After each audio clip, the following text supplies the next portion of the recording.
Good evening and welcome to my How Healthy Are You weekly educational podcast. My name is Dr. Thomas Brewer. I'm a PhD chemist, and for this week's podcast, I'm going to be answering two questions. The first one is from Susie. It's a couple of combined questions. She asked, which supplements cross the blood-brain barrier, and what's the difference between the Enriching Gifts Metabolic Complete and the Enriching Gifts Heart Algae? So that is a very good question, and it's something I do cover from time to time, and this is a really good time to go over it again. So there's a so-called barrier known as the blood-brain barrier, and it's designed by our designer so that we don't die when we drink a Coca-Cola or eat some bad food. Those toxins do not get to our brain and kill us because there's this separation between the blood and the brain, and not everything can cross, not every nutrient and not every toxin. Now, what typically crosses is sugar in the form of glucose, because our brains love glucose. It loves sugar, and it runs on sugar. It also needs fats. So fats and sugar will cross because the brain needs that, but a lot of the toxins do not cross. And unfortunately, a lot of nutrients don't cross. But two that do cross, and they're very useful when one wants to minimize any form of dementia or Alzheimer's or any tangles in the brain or inflammation. There are two. One of them is known as white pine bark or pine bark extract. This has a trade name known as pycnogenol. Usually one isn't supposed to mention the trade name and just use the actual scientific name or common name. It's known as pine bark extract. This crosses the blood-brain barrier. It's a wonderful antioxidant because it works throughout the body. The other well-known nutrient that crosses the blood-brain barrier is known as astaxanthin.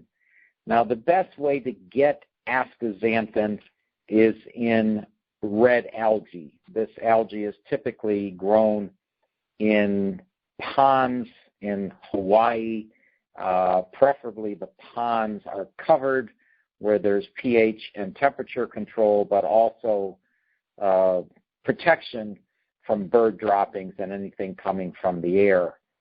And the astaxanthin, again, another great antioxidant that crosses the blood-brain barrier, helps with inflammation and tangles and getting rid of inflammation in the brain that either leads to or is part of dementia and Alzheimer's. So very similar in the effect of being able to cross the blood-brain barrier.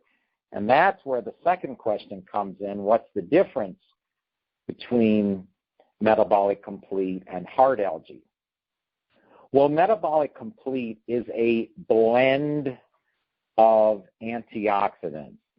In fact, there are 8 antioxidants in Metabolic Complete. All of them are in the purest and standardized form, which means you get what you pay for.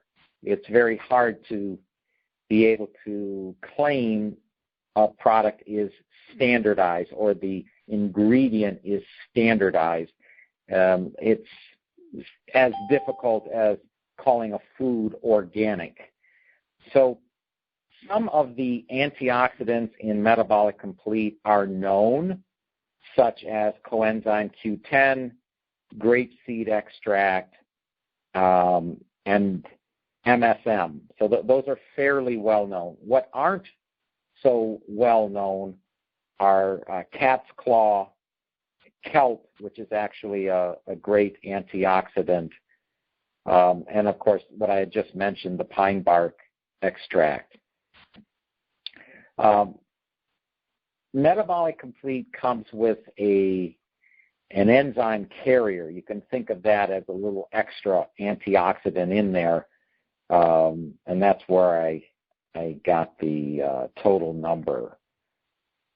So it's actually 7 plus the enzyme carrier.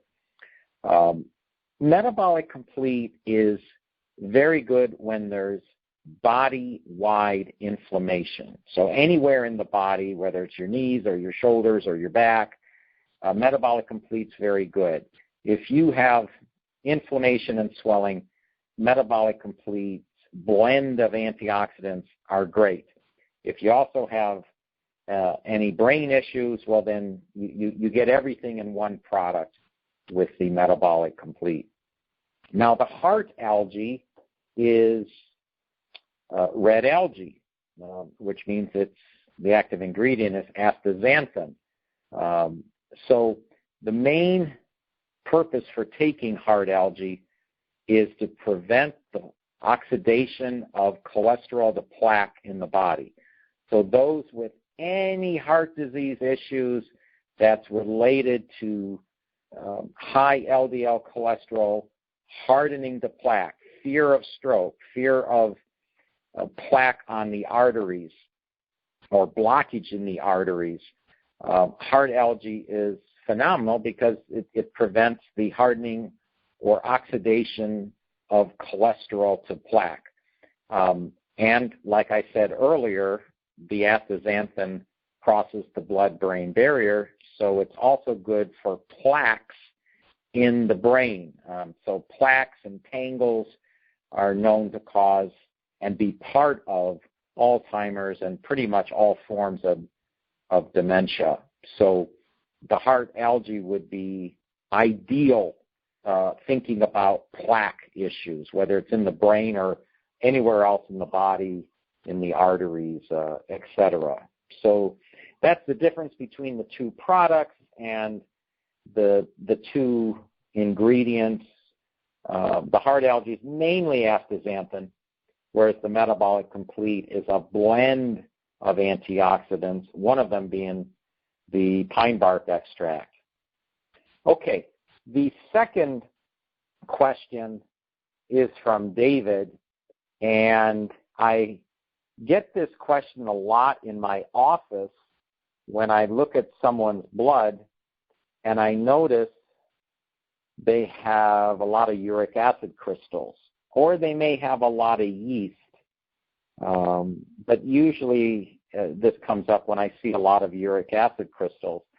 So uric acid is a product of protein digestion, and if the digestion does not run to completion, it stops at the uric acid step, and then the uric acid oxidizes, kind of like cholesterol can oxidize and harden. The uric acid can oxidize and harden, and then you have these crystals, and they're very painful when they get between the joints, and they cause a lot of problems because you shouldn't have any crystals in your blood. So they're sharp too, and you can get little micro tears in your arteries, and then cholesterol has to seal up those little micro tears, which is the purpose of cholesterol.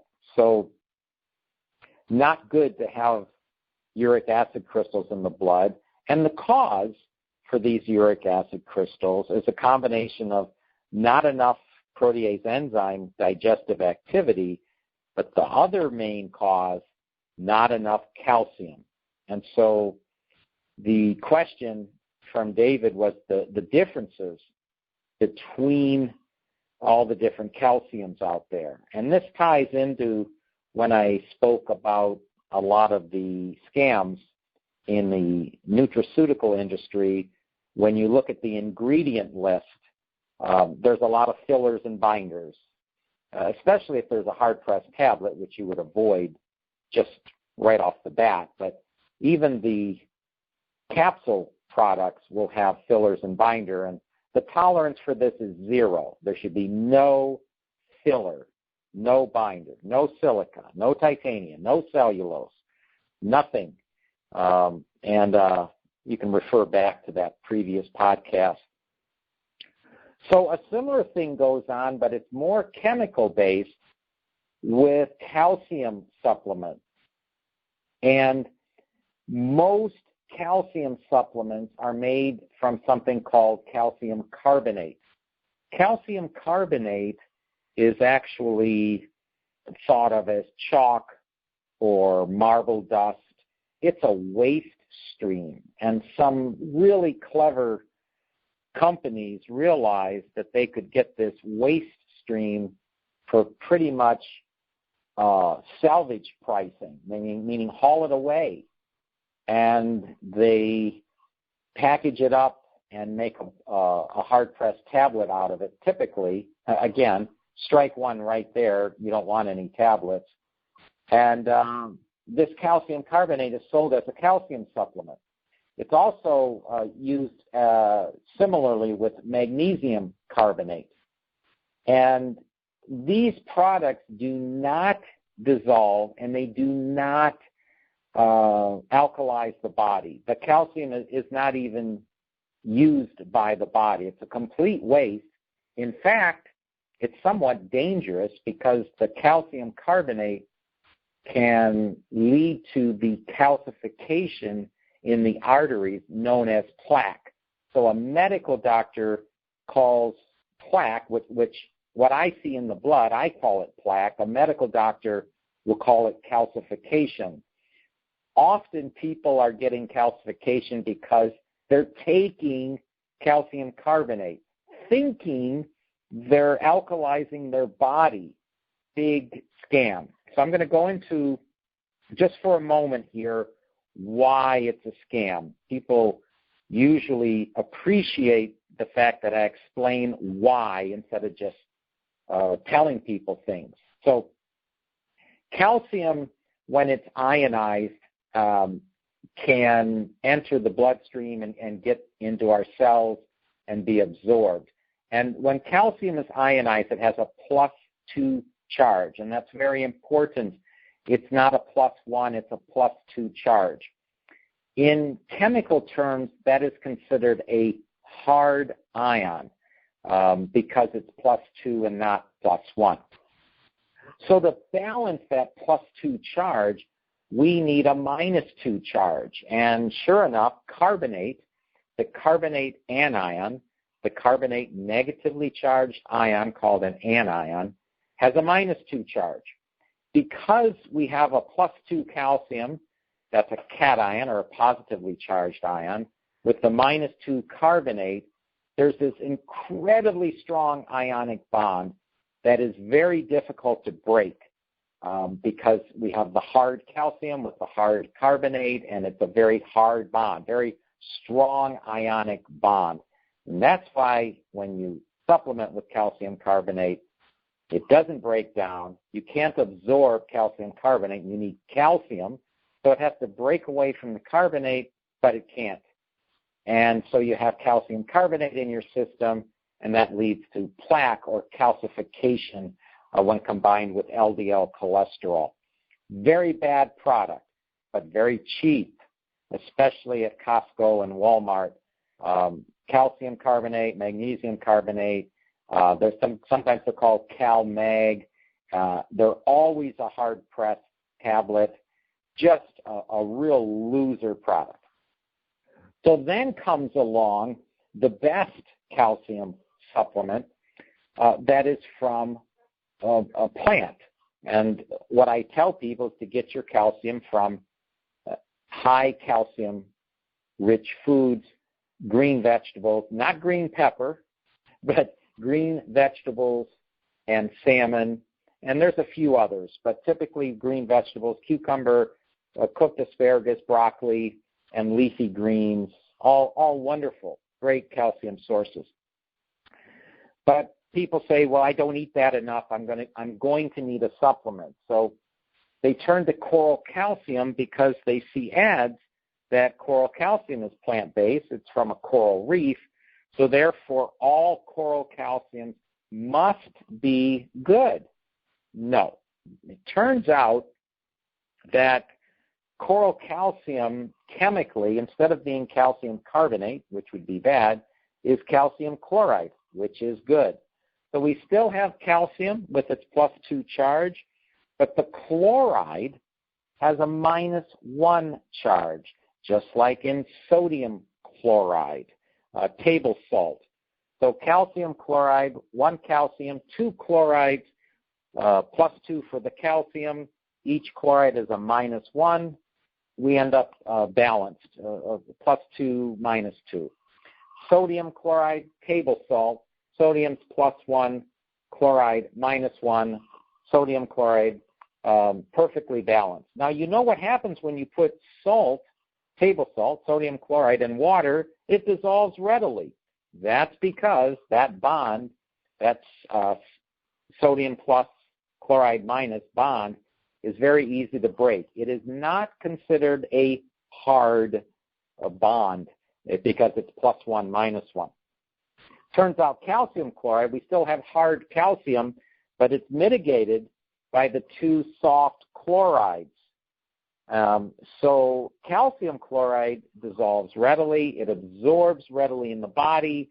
The chloride breaks off, leaving the calcium able to absorb in our bodies, so we get alkalinity. That is the main way the body is able to alkalize itself, alkalize the blood.